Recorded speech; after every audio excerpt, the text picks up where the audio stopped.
So Lucky you still made it here. I made it here. So I think, yeah, practically some areas do have issues because of the rain. Yeah. And of course, traffic jam, but of course, There's luckily, no traffic jam. there's no traffic jam. Nothing. Okay, It because was- some areas in Jakarta apparently are flooding a bit, but in general, it's still okay, Okay. in the main areas. But how was the experience opening up all the ballot papers? That's a very good question. It's so big. It's so I'm big. telling you, the ballot is so big. Much if you literally open it like this, open wide, it's much bigger than the space they give for the For the box. Okay. So in my place, the ballot, polling ballots, Yes. there are 4. Like, there's no space between us. So if we Oh. like open like this and then Oh, really? Oh, you can see to the maybe right. because of the rain also, so they want to make sure You that don't have enough know, space, you yeah, don't and have it's enough covered, space, yeah. so it's covered. So technically, it's not very easy. The paper is very thin, so you have to be really careful not to punch it before you want to punch it, Yeah. because the space is really small, right? And the nail is over there, and if you try to open it on the table, it doesn't fit. So it's really big. It's really big. Oh God. I can imagine like trying to browse like, the people that you're To be going honest, to... it took me a while because you go past the streets of commuting to work, Yeah. and you think those are the people who are going to be in your area, and then you look at the ballot, not this one.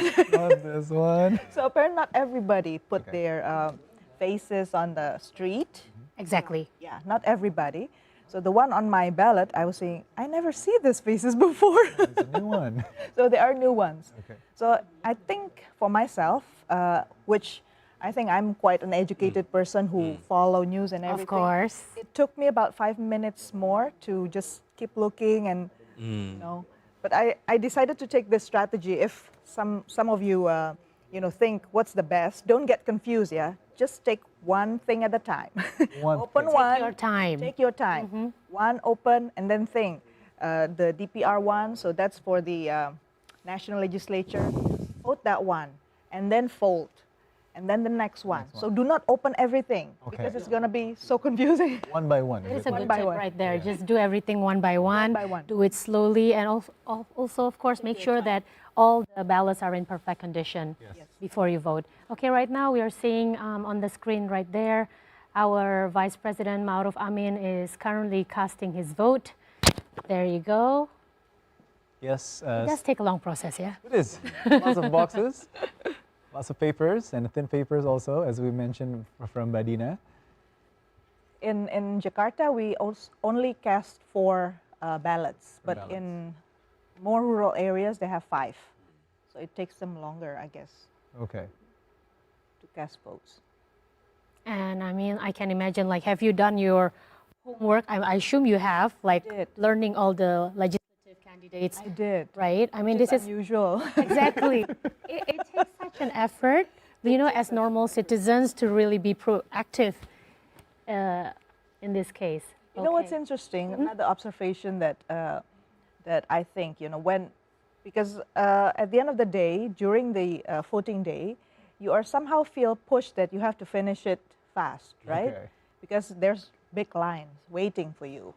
And then one of the things you look at the ballot is not the name. The first thing you see is the face, and then the color.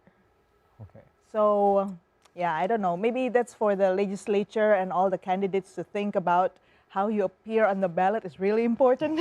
Oh, wow. That's why. The first thing you see is that, The color and the face. the color and the face, not necessarily the names. Oh. I get confused with all the names because it's big photo and then small names. And can you imagine for those first-time voters out there? I mean, Imagine. how overwhelming this experience is going to be for them. Yes. Just, like opening all these bells and all these random names. I mean, if you are not proactive through this election process, you just don't know who to vote. Educating yourself. Exactly, yeah. I remember my first time voting for the democratic election was 1999, right? Remember 1999. that was the time long when there time was ago. multi-party Yes. election. The first time we have 48 political parties on the ballot. So colorful. I remember because at that time I took care of the first international election observation mission coming to Indonesia, where 100 election observers came to Indonesia. And we have to be neutral, just like you, right? Try not to take any just black and colors. white today. Yeah. So we ended up with gray because all the colors are on the ballot. So many political parties at the same time, so many colors. So that's the importance of colors. And I'm being neutral because it's Valentine's Day. I wear pink. It's not red, it's pink, it's fuchsia. So, But Yeah. do you have any tips though for those first-time voters? I mean, apart from like opening the ballot and like for them who gets really overwhelmed at this first-time voting, what will be your tips for them, especially if they haven't done educating themselves, their homework? Homework. okay. Number one, our system is proportional representation, which means that all your votes matter because it's proportionally accounted for every area. So no votes will be wasted. That's the best of our system, which means political party is the important one who will going to decide how to proportion your votes. Okay. So the basis of the voting is the political party.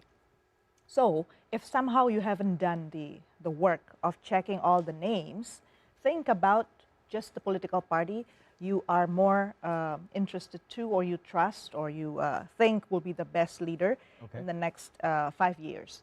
That's number one tip. Number two, our system is proportional, open proportional system. Okay. That's why you see so many names.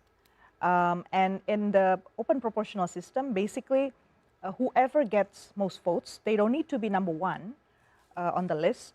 They can be the winner from that area. But cases have been, it's never just one person getting the most votes. After all, they need to gather all the votes from different parts of the district, or yeah. So the political party is the one who is going to allocate at the very end. If you are not on the top of the list, but then somehow you gather enough votes as candidates, legislative candidates, and then on the very top list there are people with more votes, then there will be somehow discussion within the political party anyways to think about who will get the most votes from that area. So at the end of the day, back again to the political party. So learn more about the political party. Think before you vote which political party you think. That's why I say color. Color, yes. Color matters. And what's interesting also, the ballot for the presidential candidates, vice What about presidential candidates. It's the smallest of all. Oh, interesting. Very small. Compared to as I said, if you open it like this, it's Yes. literally like this Because big. there is only 3 presidential Only and three. vice So presidential it's like small, like this size, and it's colored gray.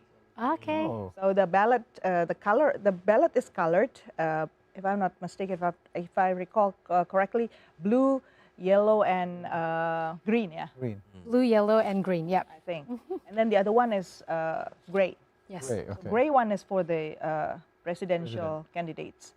So make sure you only punch once, yeah, either on the face of the president or vice president that you vote, but only one, just to make sure. It doesn't matter where you punch it as Yeah, long as within it's the box. within the box. Yeah, That's a within good the tip box. right there, especially for those first-time voting. I cannot imagine like how it's like opening so many papers.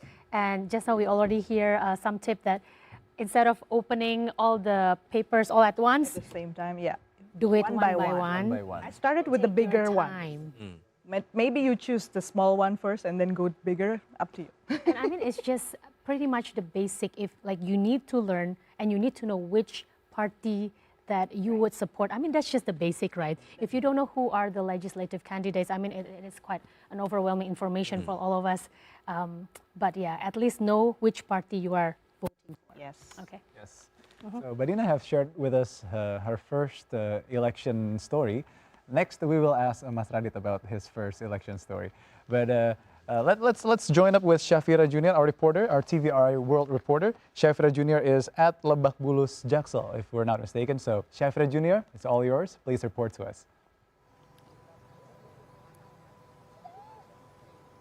Hello, Shafira.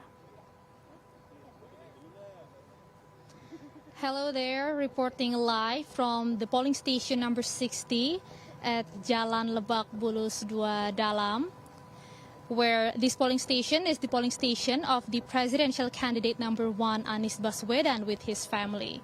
This polling station is actually located behind Anies Baswedan's house, so it's quite near from his house, and the space is large. It is built to anticipate the crowd, especially the supporters of the candidate pair number 1, Anies Baswedan and Muhaimin Iskandar. The presidential candidate number 1, Anies Baswedan, arrived here at the polling station number 60 at around 8:20 a.m. Jakarta time. And also, it was crowded, and before, about the election, before the candidate pair number 1, Anies Baswedan and Muhaimin Iskandar, held their last campaign on a Saturday at the Jakarta International Stadium. And we have also witnessed the press conference of the presidential candidate number 1, Anies Baswedan, where he expressed his gratitude to all the parties who have been preparing for this election day 2024. And after this, presidential candidate number 1, Anies Baswedan, will go to the Amin National Team Winning Headquarters, or Markas Kemenangan Amin, the candidate pair number 1, at 11 a.m. Jakarta time. And that's what we have for now. Back to the studio. Thank you so much for reporting to us, Syafira, from Lebak Bulus, Jakarta Selatan. And that is the latest election day update from the polling station of Anies Baswedan. Now we come back to the studio. We already asked just now Mbak Dina about her experience voting this morning, but let's go to Mas Radit and ask him, you've experienced all the voting so many times, but can you please share with us, how was your first time voting? Yeah, my first time voting when I was, in university, yeah. Yes. So I go with the hypes of all my friends, yeah. So at that time, I'm uneducated people. At that time. But you're in university. Yeah. So we go with the friends, yeah. But it's different conditions, yeah. When I was voting, there's only, if I'm not mistaken, few parties.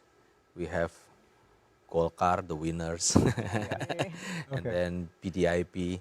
3 parties. Yeah, and then P3, yeah, PPP. Yeah. That's, and my dad's, because he is a soldier, he instructed me to do it. Choose this. Oh, he instructed you to. Yeah. So yeah, I listened to my dad and all my friends, and then and then go alone. But the different conditions, different situations with today. Today we have more choices. Yeah. It's like going to the supermarket, right? Yeah. We have more diverse information now, thanks to the social media. Yes. So it's different conditions. Maybe today's young generation is more fortunate, yeah, to choose with more peoples, more parties, yeah, and different choices with, back then. Yeah. Exactly, and we have more than 50% young voters for this election, so they really hold a big power. All the millennials, all the Gen Z, and just listening to your story just now, I remember my first time voting. My dad did the same. Did the same thing. He was giving me, all the ballot papers, like, remember to choose this number, okay? Don't choose other number. I was just clueless, But youngsters today, they have access to more information. Sure. And of course, some of the campaigns, the political campaigns these days are more strategic, and they're really targeting on the young voters. Yes. And just before we asked to Mas Radit about the predictions about this election day this morning, what would it be like? Now we want to ask Mbak Dina, after the election day today, what are your predictions of what's coming next until 20th of March? What kind of situation will Indonesia face? How is the temperature gonna be? Yes. The political heat, or do you think it's gonna be pretty cool this time around? So for those of us who have experienced reform since 1998, this is a very important election. So a lot of us get very emotional, so anxious to some degree in waiting for who will be winning. So the best thing about democracy is you shouldn't know who wins. If you know from today who's going to win, then that's a problem. It's not a democracy. But so long as it's still uncertain, I think there's still hope that the election process may go smoothly.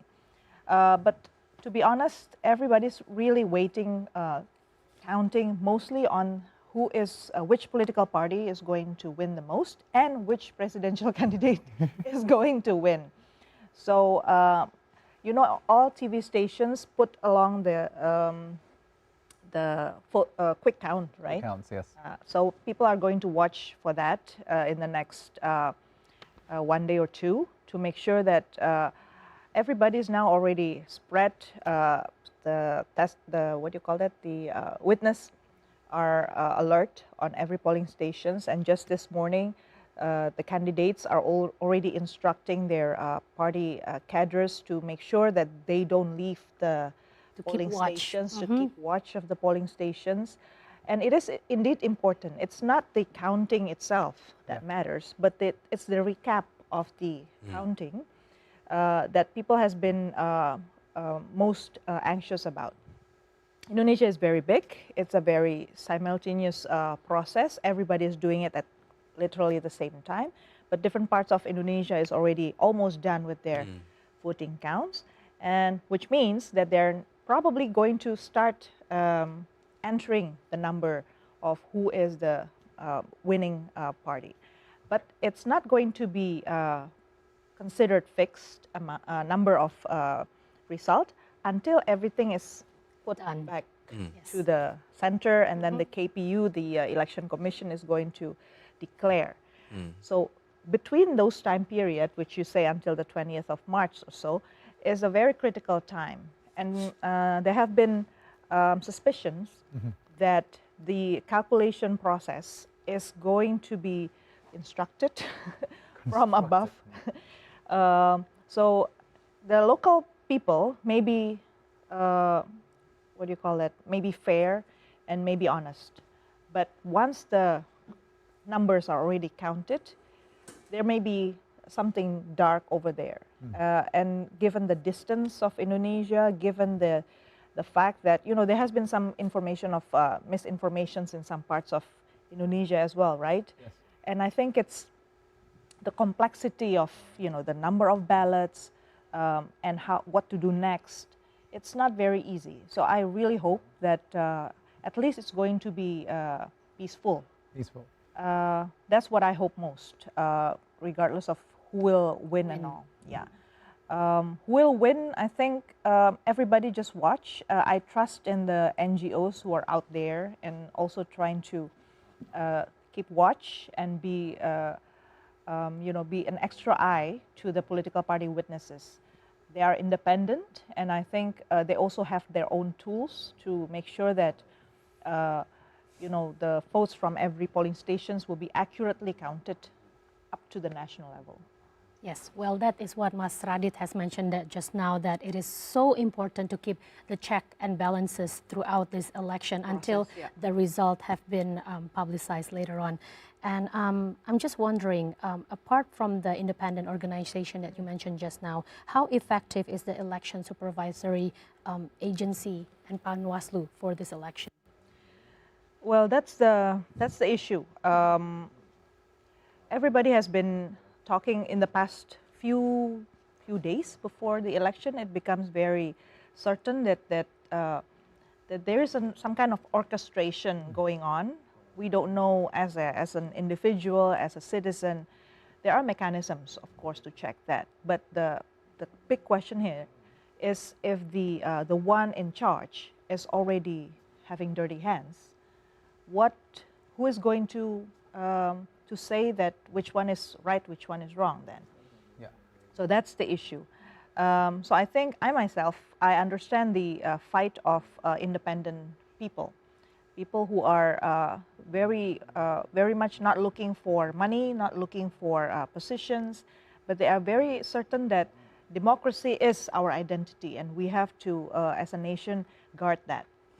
So I look up to our friends who are independent out there. Okay. And I truly hope that my fellow citizens out there also remain trustful to these independent groups with track records, and don't accuse them of being, bought and, being partisan, because there are some groups that are partisan, but they are those who truly have been working, from the heart, and they have been, their track record can be seen. Can be trusted, yeah. Can be trusted. So we need to trust somebody in this very complex process. We need. It is indeed a very complex process Yes. right here.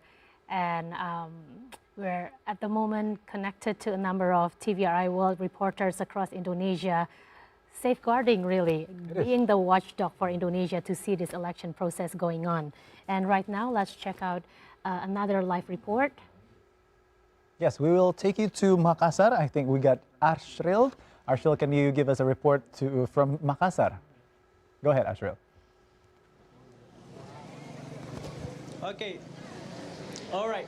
Thank you, Narendra and Luisa. Today marked the day that we all have been waiting for. It is the pinnacle of Indonesia Fest of Democracy, the General Election Day.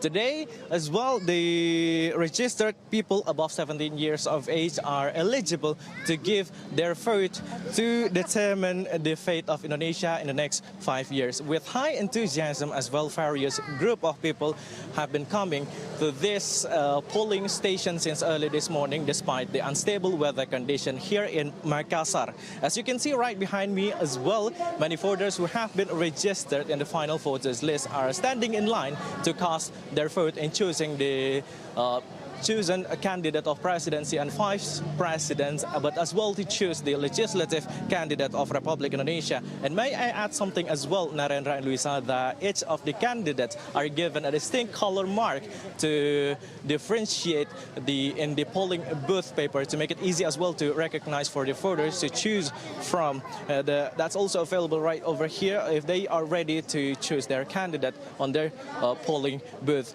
From the information that we have gathered so far as well, the overall final voters list who have been given their vote are numbered around 80 voters. Meanwhile, the election committee as well as the witnesses from the various candidate party are also closely monitoring every process of the general election. And here, transparency is guaranteed to prevent any fraud from happening. And to help with that situation, most of the voters even chose to stay to oversee the process of the general election, as stated by the General Election Commission, that all voters have the right to oversee and prevent any violation of the rules, any fraud from happening. And if they found any, they can report directly to the election supervisory agency. Meanwhile, to maintain the conduciveness in today's general election, all elements of the National Police Force are also involved in securing the area of the venues, and active participation by the people also help in boosting the transparency and the fairness of the Party of Democracy. That is all the information that I can give. I'm Arshil Asmar, camera person Sutandi, reporting live from Makassar, Sulawesi for TVRIWorld. Now we go back to the studio in Jakarta. Thank you, Arshil Asmar, for your report right there from Makassar. It seems like everything is going conducive right there. Yes. And we will now check out to Aryo Bagus from Yogyakarta to see the election process happening there. Hello, Aryo. Hello, Luisa and Narendra. Good morning from Yogyakarta. Go ahead, Aryo.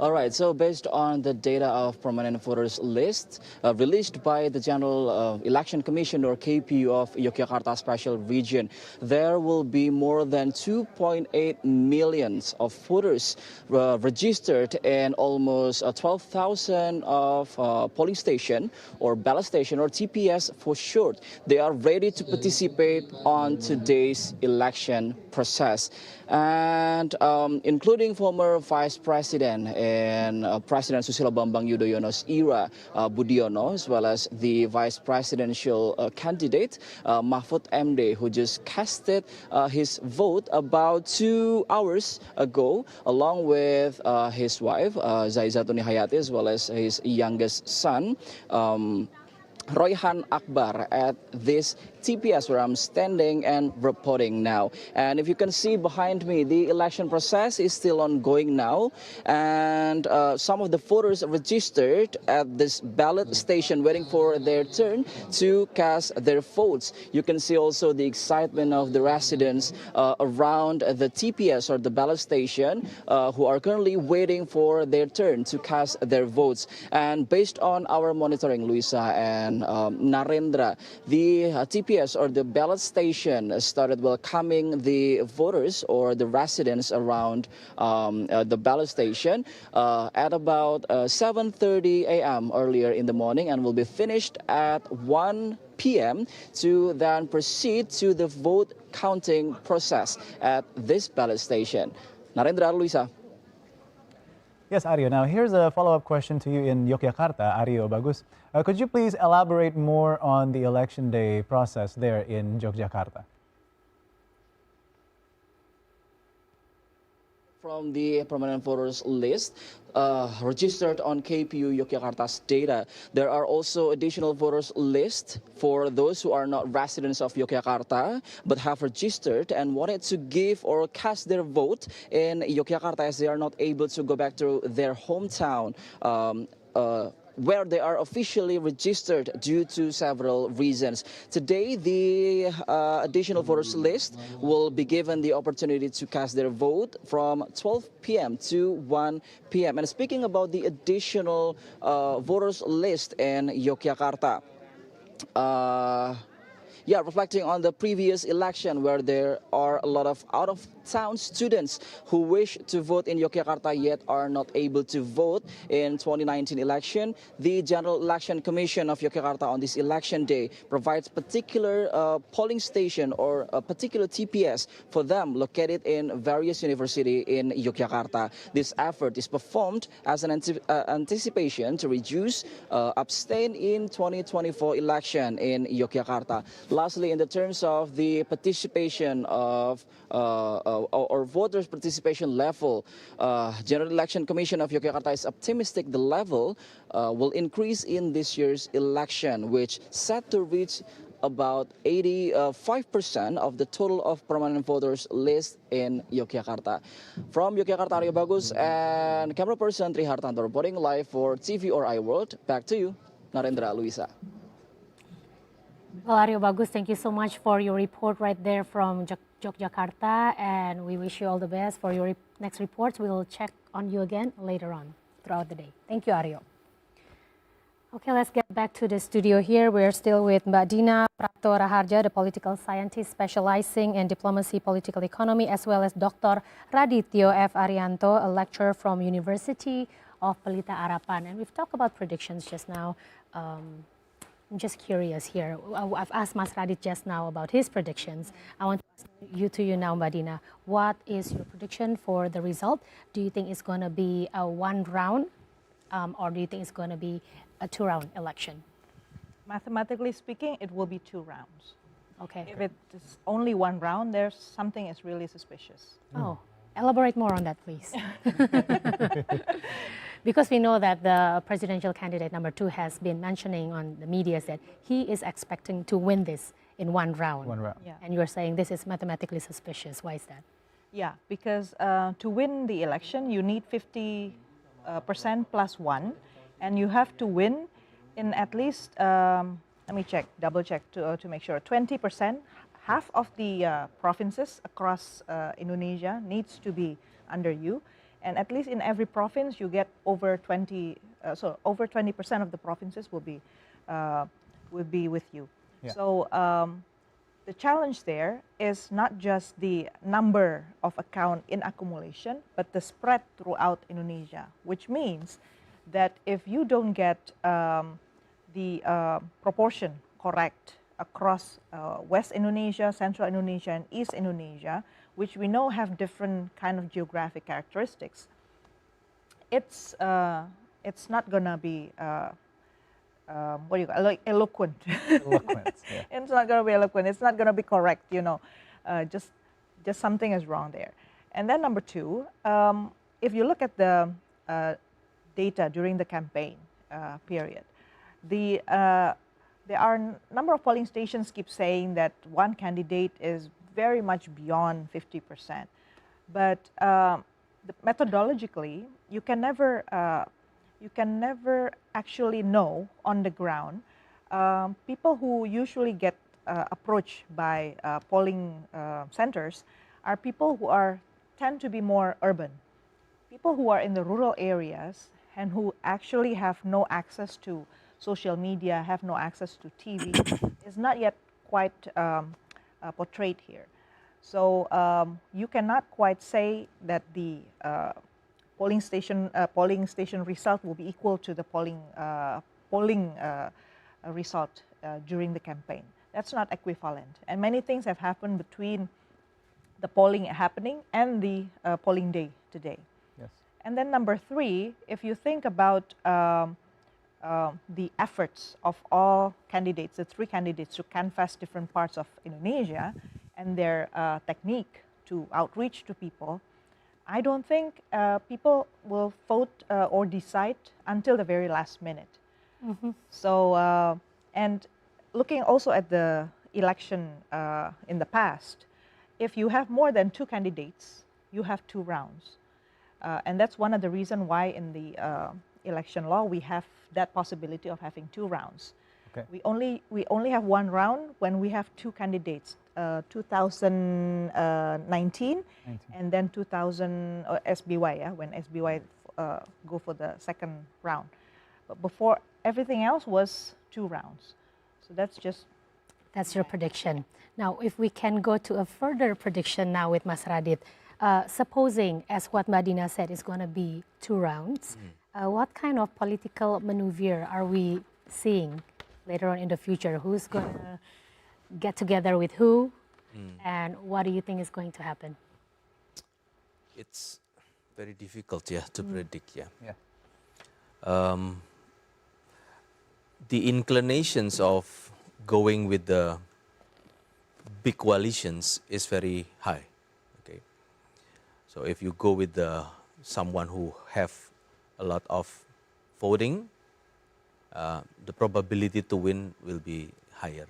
Okay, but it also depends on the theme of every party.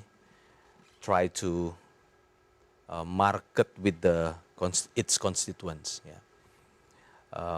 There is also risks of the decisions by the political leader, which one they want to choose, to the left or to the right. Yeah. Most likely, the number two will go to the second round if it's two rounds. Okay. But I'm not sure which one is going to be in the second round for number one or number three. Hypothetically speaking, these two will communicate, number one and number three, whether they want to make a coalitions, but that decisions also has risks of losing its constituents. Okay. Of course. So I don't have the answers, so I will wait. Okay. Yep. But that is a bit of a prediction. Very tense. Yep. It is. So let's get back to the other places. We have taken you to Makassar and Jogja, and right now we will take you to Sulawesi Utara, where I think our TVRIWorld reporter, there's Natalia, ready to report. Natalia, please report to us about the election day. Go ahead.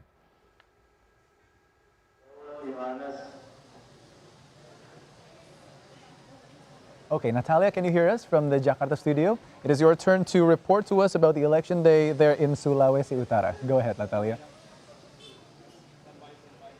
Okay, thank you, Narendra and Luisa. Today here in Manado, North Sulawesi, people with disabilities are also participating in the 2024 general election. And here in Manado City, there are quite a few of polling stations that's catering towards people with disabilities.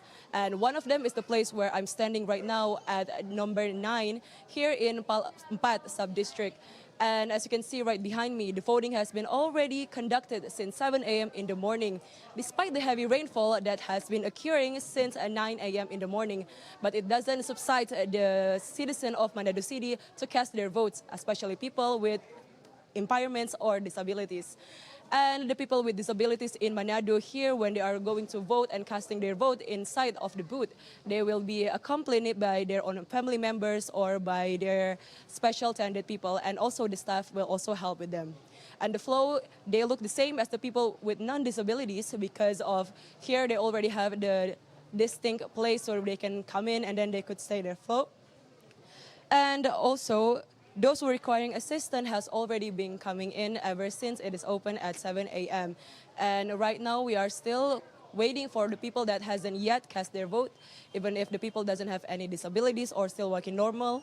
And also both parties are still blending in well with each other inside this polling station at number 9 in Palmpat district.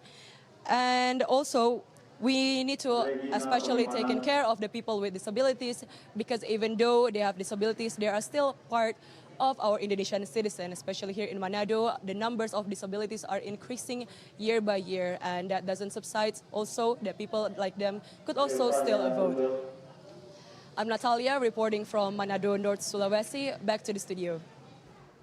Thank you, Natalia, for your report on the election process right there from Manado. And next, we will go to Gorontalo, where we have our TVRI World reporter, Eka Nur, reporting. Hello, Eka Nur. Hi, Luisa and Narendra. That is true that here now in Gorontalo, the election process unfolded with a vibrancy as the citizens of Gorontalo is well engaged in the democratic process. And the streets of the capital city here in Gorontalo, notably quiet, with the community channeling its energy towards the numbers polling stations scattered across the region. This collective effort aimed at electing leaders ranging from the president and vice president as well as the local representatives reflects the shared commitment to shaping the future for this nation, adding a unique touch as it's seen behind me right now to the electoral atmosphere. Some polling stations like this polling station, the TPS 005 in Mongolato village, chose to incorporate with Gorontalo clothing, traditional clothing, into the proceedings. Beyond cultural preservations, of course, this creative approach sought to draw more people to vote.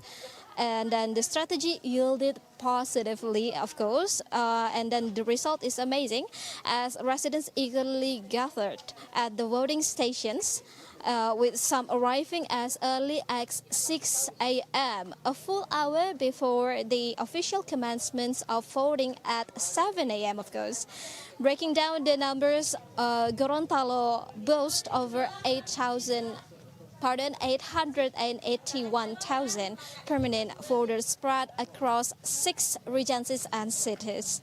Among this demographic, a significant portion exceeding 102,000 individuals were casting their votes for the first time, injecting fresh perspective from into the democratic tapestry. The Election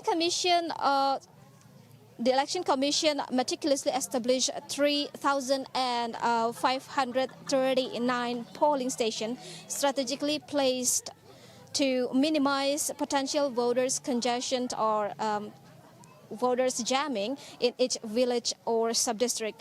The logistical groundwork was thorough, extending location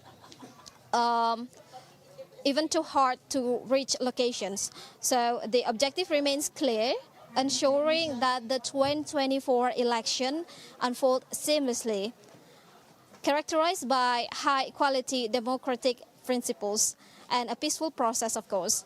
This collective endeavors reflects the shared vision of forging a better Indonesia through the participatory and inclusive electoral system.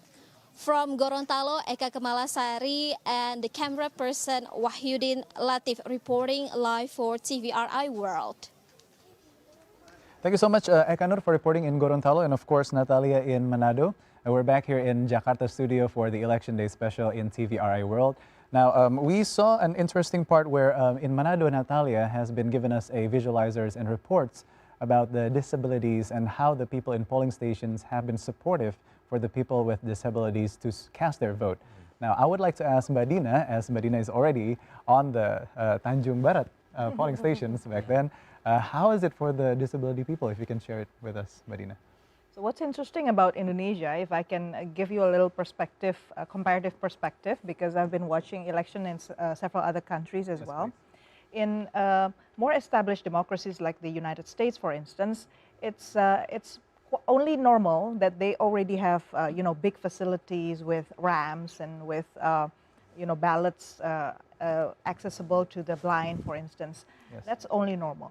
But among the developing countries, it's very much progressive if you have one. And Indonesia is among the one that's very progressive in this. Oh, so we're already in the We're already in that section. in the progressive section, so we have to be proud of it. In other parts of the region, election is a means actually to not only pull out people from where their residential areas is, but the best thing about making sure you're inclusive is at the end of the day you have more data. More data. More data from the disabled people, Okay. and the policy that the disabled can bring help, can bring assisted someone from their family members to come and join them. It's very very nice. Very helpful, huh? For Very them, helpful. And in my polling station this morning, I actually saw they show the ballot for the blind.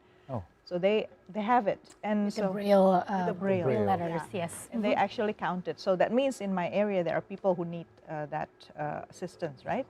So I would like to commend the work of my colleagues who have been very vocal in making sure that the disabled are getting more and more included in the election process. Good job. I think it's very nice. And in my place, the path that they choose, and it's also interesting in Indonesia. We don't do it in public places only, like schools, but also in houses and people's what do you call it? Volleyball. Volleyball. Court. Yeah. Volleyball court, yes. My place, it was Volleyball in a court, yes. volleyball court. So it's big. It's going into that area, even though it's behind the houses of people, but the street size it's suits for people in wheelchair as well. So it's very Makes good. it easier for them instead of having to go to like a building with stairs. It's just Building with easier stairs, for and them, they yes. don't have to commute far because Exactly. it's usually in the neighborhood anyway. So in terms of accessibility, I think Indonesia is very progressive. That's good. And I mean, like, it is really inspiring. I mean, for us, for me to just watch that, it's just, even people with disability, they do their due diligence. I mean, they make the effort to go to the polling station to cast their contribute, vote. right? Exactly. And meanwhile, I mean, we still have a big percentage of people who choose not to vote.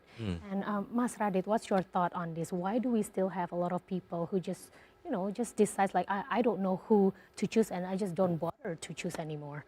Yeah. Maybe because of the experience, because they Bitterness? already goes to this general election several times, and their living conditions not change very much, to be better, and then it makes people,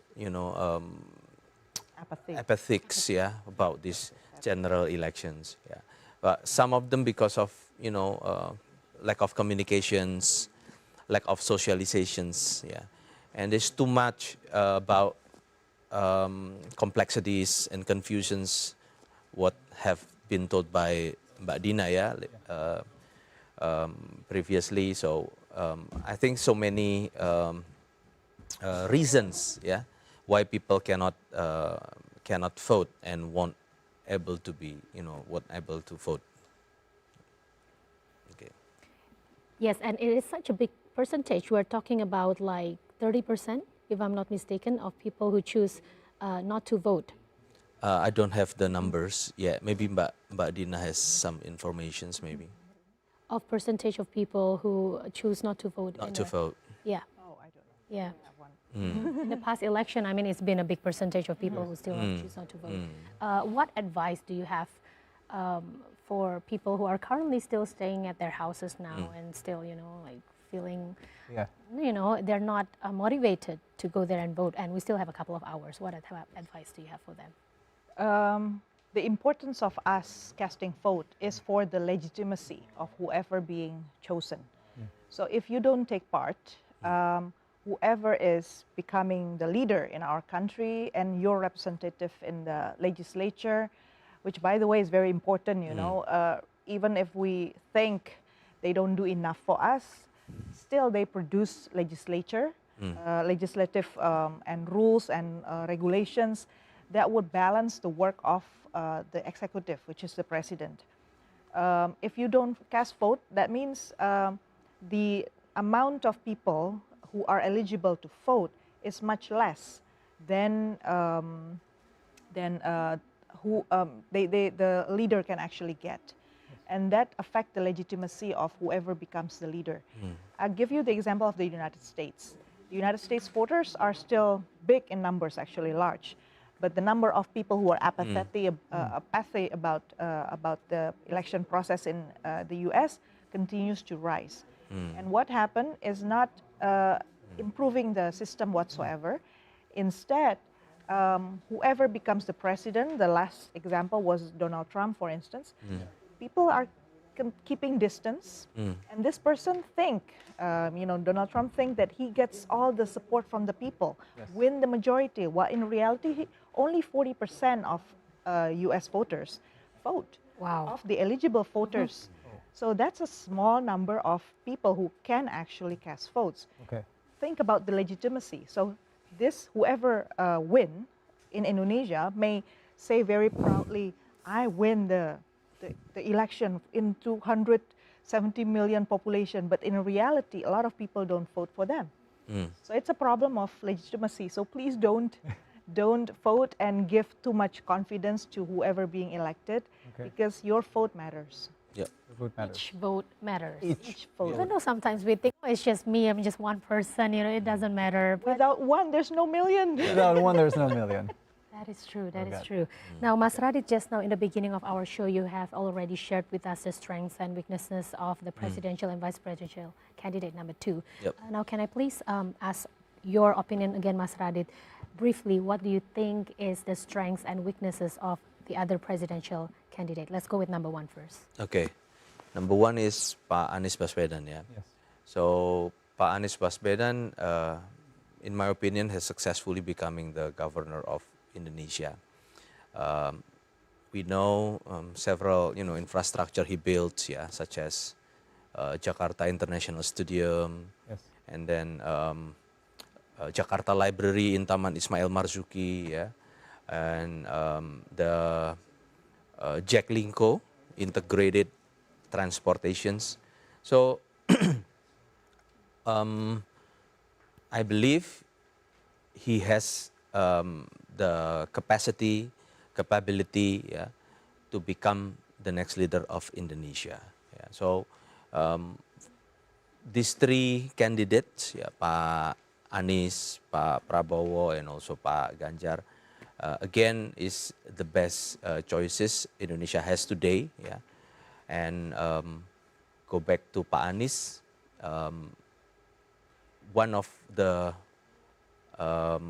strength of he is a good orator, and also he opened the communications with the young peoples, goes to campuses with his program Desak Anies, yeah.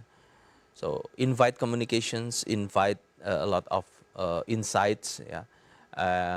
And this is good for discussions how to solve the problems of Indonesia, yeah.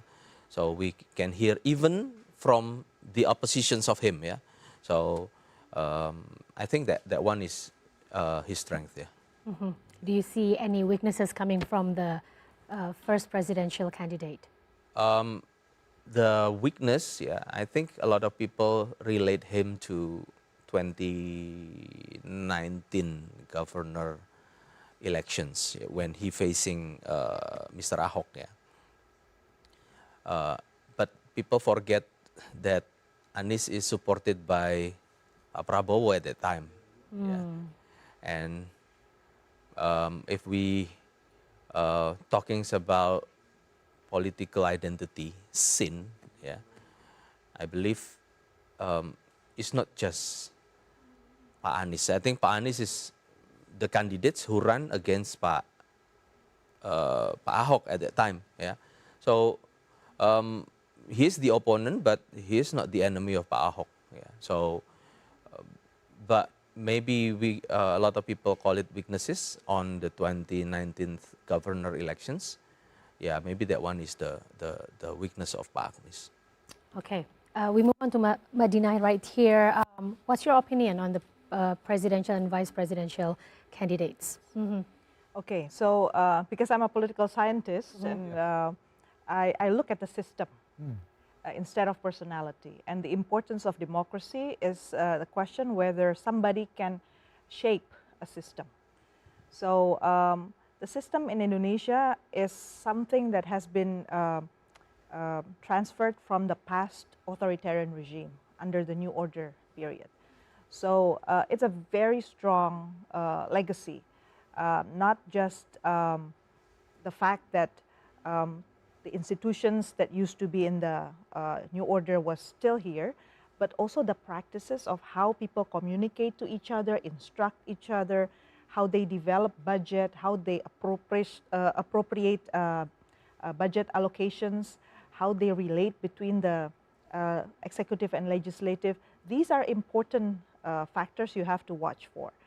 Under the New Order, the difference between democracy and authoritarian is that the legislative will be the rubber stamp of the executive. In other words, whatever the president asks, the legislative will follow. Okay. And we have watched this happening in the past 10 years. 10 years. Why? Number one, we thought it's because of because the political parties look for position in the cabinet. So the executive, the president, gets stronger and stronger by the day. My indicator is the fact that there are more and more political parties interested to negotiate to get more seats as the cabinet member. So that means, and also the second indicator, more and more bills, more and more draft law come from the president's office instead of from the legislature. Yes. So this is not a good sign, actually. It's a sign of coming back to the era where the legislative would say yes to whatever it is that the president is saying. So that's one practice that's not very easy to, to delete, which means you need a strong party who dare to be in opposition. Yes. To preserve democracy. So I look at these candidates and look at the political parties that support them. Yeah. Which political candidates, which presidential candidates and vice presidential candidates have the braveness to become opposition? That's my question. If they don't dare to lose, then there's a problem with them. That's how I see things. Because in democracy, you may campaign, you wish to win, but you have to be ready to lose and still construct the nation wisely. So that's my hope. So looking at the three, I look at the political parties behind each candidate. Candidate number two, it's like a very fat coalition, yes, of political parties, right? Yeah. And a lot of them comes from the New Order period. Yeah. Candidate number one, you see some political parties underneath that have been acting as a opposition. They not easily get what do you call it? Stirred, yeah. Not easily get even deterred, by the other parties. Even if they say A and the others say B, they don't negotiate. Yeah. Same thing with number three. There's one political party there that's very big and very strong, and dare to say no onto the other political party. So 1 and 3 represents reform. That's what I strongly believe. Number 2 represent status quo. 1 and 3 represent reforms. It's just how number 1 and 3 try to differentiate themselves. Number 1, say total reform. Number 3, Ganjar Mahfud say change the better ones. Continue the good ones and change the ones that's not good. So it's your choice. But it's very clear our fight is for democracy. Without democracy, all these things that we have established, freedom of fear, and the ability to have associations, to speak up, to talk freely in the campus, will be gone. Freedom of press like this, we can talk like this and on air, not just in Indonesia, but not also in other countries. This will be gone if we don't have democracy. It can easily be silenced. So I think that's how I picture the 3 candidates. Nicely put right there. I mean, it put. covers, covers a lot. A lot on this election day. Now, thank you so much, Marina, for the views on the political scientist views. Now, I want to ask Mas Radit as a lecturer, Mas Radit. We've mentioned about young leaders and also young minds of the leaders. Now, of course, you have lots of first voters on your command, your mahasiswa and mahasiswi. Please share with us, if you have any, some of the stories or testimonies about election day 2024 from your perspective, from the campus. Okay, most young students, they look up for the role model, good role models. So if they see this candidate can become a role model, they will choose. Okay. However, we arrive at the 14th day of February, and we also have a lot of day offs, Day off, yes. approaching the 14th. It gives us some room. So many young students now, go back to their villages, and they will choose in the village, or in the from their home, So they coming from different cities, But because we have, Xinjia or Chinese New Year's day off, and usually we can also doing the course online too. So it enable the young students to vote, Okay. So from their home. I think they are very enthusiastic about these elections, They want these elections bring their dreams, because they have so many dreams. I want, jobs, after I graduated. So it's in their mind. So role model and the candidates who can give them choices, freedom of thinking, freedom of speeches, and also jobs when they graduated, I think become their candidates to be chosen by them. Yes. So that is the 3 keywords right there. Role model. Yeah, sure. I mean, being one of the largest economy in the world nowadays, Indonesia cannot be separated from international affairs as well. And the young voters are aware of this. They aspire to become global citizens as well as citizens of Indonesia. So more and more the young expect a leader who can show up and represent themselves in the global arena. And because of that, they can negotiate better position for Indonesia, including jobs, including protections and recognition for Indonesia. So that's one thing that my students, maybe because my students are international relations students, International relations, yes. It's more focused towards the global, more focused to the global side of it, yes. More and more students now dare to pay to go to global schools, right? Sure. Global school, international schools. Yes. I think they would agree that international standing is also important to be represented by whoever. So savviness, the ability to articulate what we need as a nation to other countries and not do blunder about it, that's also a choice. So you mentioned international standings just now. So among all the three presidential candidates, who do you think has it? I'm talking from the perspective of being a diplomat as well, right? Being a diplomat is not just saying this is what Indonesia wants, Yeah. or you know what, Indonesia is this. Can you give us that? It's not as simple as that. In the international arena, you have to be really complex and sophisticated in saying what you want and making others follow what you need. So you need someone who is subtle. So English doesn't have to be a problem, actually. You can always use translator. Yep. Yeah. But your gesture needs to be wise. That's number one. And then you have to have good records. Good records. To represent a democratic country. Democratic country needs leaders who are Democrats, meaning that they actually feel and sense and act you welcome dialogue, you welcome people of different views. Yep. If you are as a leader and keep saying, I'm sorry, enough. Yeah. I cannot answer that, sorry.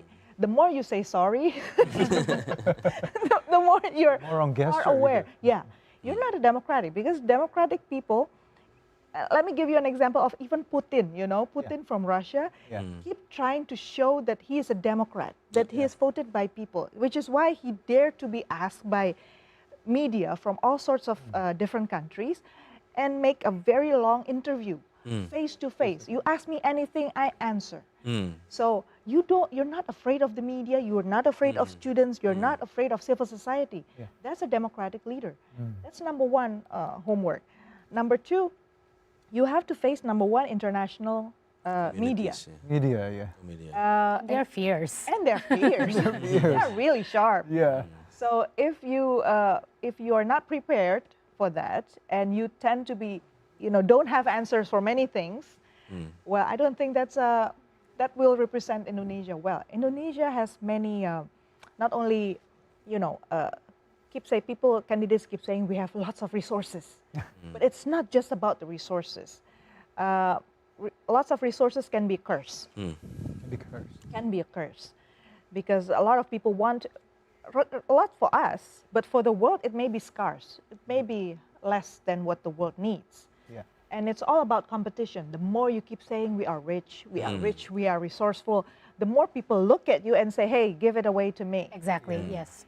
So you have to be really smart in saying what we have and what we need for others.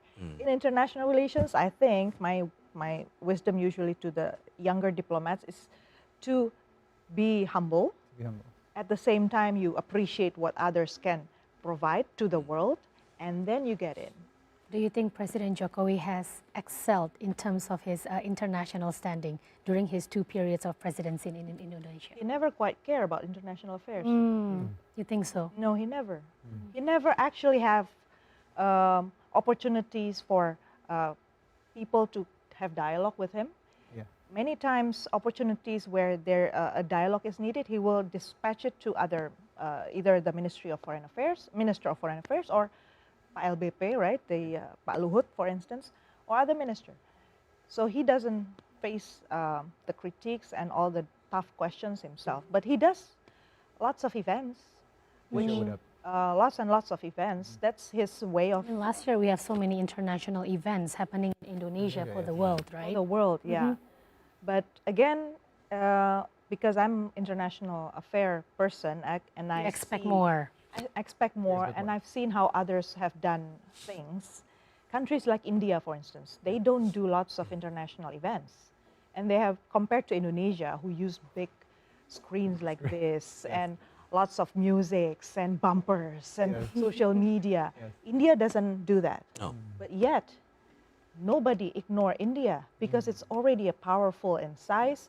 And India is maneuvering really smoothly. I keep watching on India because I think in the future, India will have its own separate standing from Russia and China. Wow. And we are not very prepared for that. So I think as a leader, whoever it is, being chosen later on as our president, they have to be aware that not everybody with the same eloquent, look and image on social media will win. So we have to be really careful. Better watch what we say and be more humble.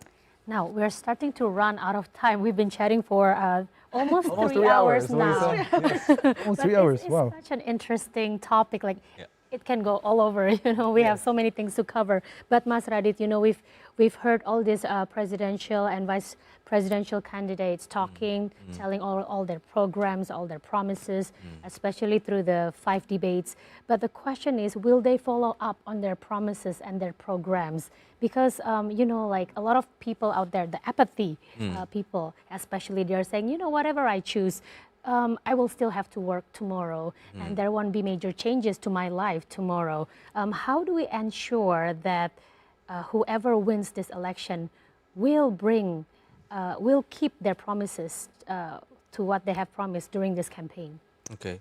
The good things about the openness discussions in today's era, we can access a lot of informations. To be simple, if you want to choose Anies, for example, candidate number 1, look at Jakarta.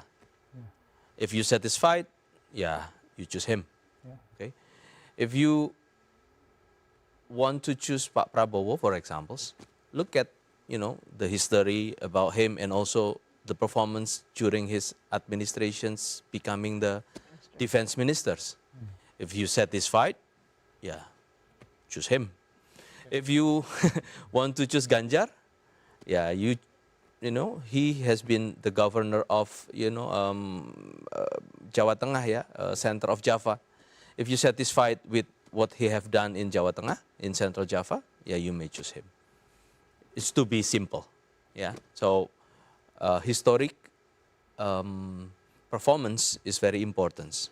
Okay, to project what's happened next. Well, as what they say, making promises is easy, but keeping those promises is another thing. Yeah. Madina, what do you have to say? Which is why we need to rely not on individuals, but on a set of political parties that help the candidate, whoever become leaders. Democracy needs to have strong political parties. It cannot be relying on individuals. Individuals are just one that aspire the followers to go into certain direction. But the machineries will have to continue working at the local levels, at the grassroots levels. So for a democracy to survive, let's watch the political parties behind all these candidates. That's why you don't ignore the legislative elections. You have to vote for the political parties whom you think can survive us through the next 5 years. It's a very tough times internationally. It's a very defining moment. So we have to really think which political party has the commitment and the ability at the grassroots levels, whom you can talk to in your villages to make sure. That's our contribution. You keep watching and you keep talking to your representatives at the local levels so that those at the top will hear you. Wow. Okay. That being said, So interesting. It is. We're still on the Election Day special on TVRIWorld, and we're still waiting for the report on Aceh region and also Bali region. Let's do a quick recap for the 3 hours talk today. We have taken you to Manado, we have taken you to Gorontalo, Jogja, Makassar, and of course Jakarta and Bogor. Now let's take you to Bali. I think Bali is ready. So we will take you to the latest update of Election Day in Bali. Let's check our reporter in Bali. We have in Bali, Ika. Ika, can you please report us to Bali? What happens there in Election Day updates? Go ahead, Ika. Yes, Narendra, I am currently at the polling stations or TPS 33 Banjar Kaja, Banjar Sub-District, Denpasar Selatan District, Denpasar City. One of the 7 polling stations where all the members are women. If we usually see that the general elections organizers were dominated by men, however, some of the polling stations in Denpasar and Bali generally is starting to be filled by women. women, starting from voting organizers group or KPPS, polling station supervisors, witnesses, until security officers.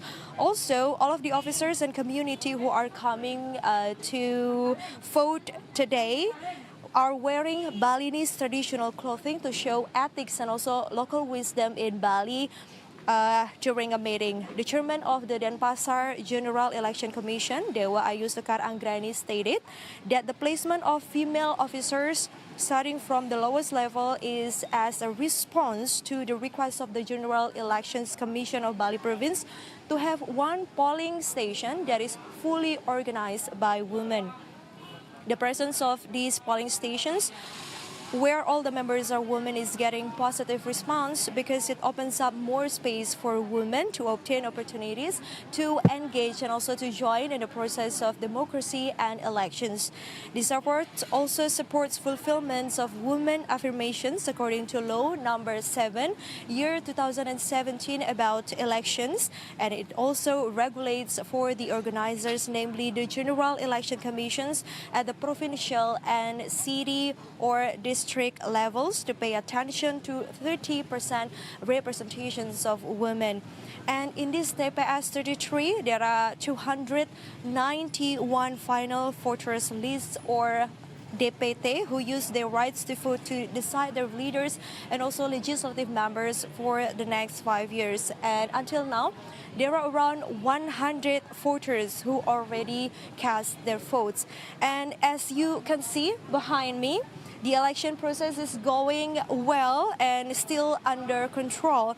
The people seems very enthusiastic in using their rights to vote because since this morning at 7 a.m. they have started to come to this TPS to and also stay in queue orderly waiting for their turn to be called. Narendra, back to you in Jakarta. Well, Ika Mahayani, thank you so much. TVRI World reporter reporting from Bali. And it's really nice to see there is a woman representation here that she just mentioned just now. And some people are saying that, you know, it's such a pity that we don't have women presidential or vice presidential candidate this time around. And we are hoping maybe somewhat in the future. 2029. Yeah. Now, before we close our special report today on Election Day, we need some closing statement from Badina as well as Mas Radit. Badina, what would you like to say to our audiences today? Number one, please go to the polling station. Make sure if you're eligible to cast your vote today. Your vote matters. It's important for our democracy. Nobody is unimportant in the election time. Maybe you just don't get the process of accumulating your votes into something that matters, but that doesn't mean that your votes doesn't matter. You know, you matter for this democracy. So please cast your vote. Okay, and you know, I heard this quote once saying, you know, if you don't think a small thing matters, then go inside a room with a mosquito inside. Because that's when, you know, even the smallest things actually matters, and one vote matter. Mas Radit, your closing statement, please. I think the process of elections is very, very important. Countings, recap, consolidations of the calculations. We need transparency, we need integrity, we need fairness, and let's us have this elections day becoming a happy day for, you know, elections. And also the unity is very, very important. Let's keep our nations peaceful, so we have this general elections becoming the momentum for us to do the leapfrog in order to reach our goal in 2045. Yep. Yes. Said right there. Golden Indonesia, Lisa. So that being said, thank you so much for sharing your thoughts. Thank you for having us. Radit and Badina. Thank you. Lastly, our report from Aceh. It comes from Teku Adil in Aceh. Teku Adil, if you can hear us in Jakarta, please report to us the election day there, the latest update in Aceh. Go ahead, Teku Adil. Yeah, thank you, Loisa and Narendra. Now we are reporting directly from Central Aceh District or in Aceh Province, where today is the long-awaited day where all eligible voters across Indonesia, including in Aceh Province, will exercise their right to vote to determine the next direction for the next Indonesia for 5 years later. And also, all preparation has been also made by the election organizing committee before. And of course, this is to ensure all the process to make sure that the general election success and also smooth running of this year feast of democracy. Loisa and Narendra, we can also report that based on the data from Aceh General Election Commission, there are around 3,742,037 registered voters in the final voter list, which spread across 23 cities in region in Aceh province, where the most voters located at the North Aceh, which has more than 400,000 voters, and also at the PD region or the PD district, that's around 314,000 voters. Interestingly, Loisa and Narendra, the general election in Aceh is not only followed by the national party, but also followed or additional with 6 local parties here, where, as we know that this has become the special of Aceh. Aceh is the only province which has local or regional political parties, where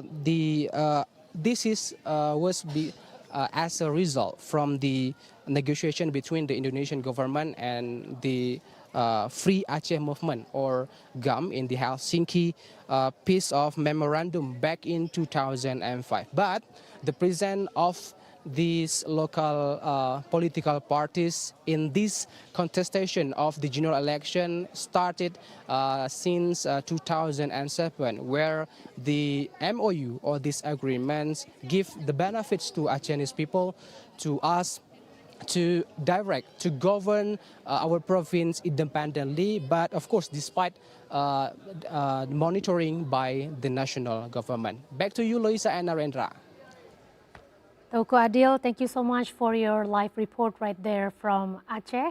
And I guess that is the end of our special report today. Once again, thank you so much for joining us here on TVRI World for the first 3 hours of Election Day report. Please don't go anywhere, because we will have a continuous reportage through the entire day and to check on all across Indonesia how the election process and especially the quick count process later on today. And once again, thank you to our very special guest today. We have Mbak Dina Prapto Raharja, political scientist specializing in diplomacy, political economy. Can you show us your pinky again? Once again, vote. She has cast the vote.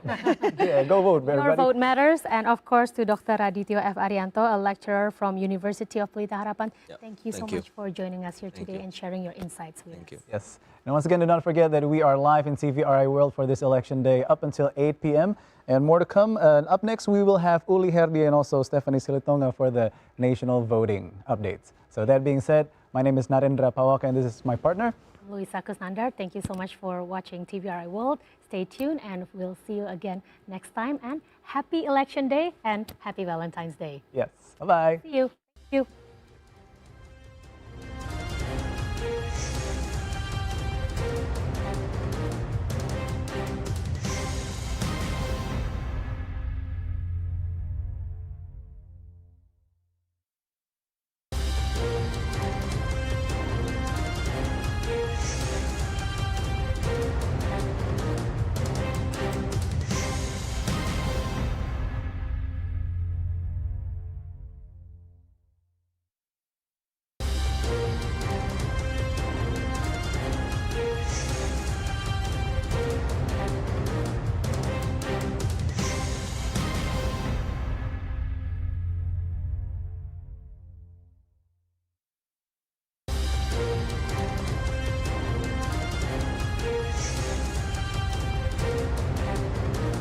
Open the envelope in front of you and guess where it is. Wow, is it New Zealand? Look at that, babe. It's so beautiful. Oh no. It's Waduk Sermo in Yogyakarta, Indonesia. A massive, man-made dam with all the beauty nature could offer. Wake up to a warm cup of coffee, have it with a view, or just sail away as if nothing else matters. Any questions?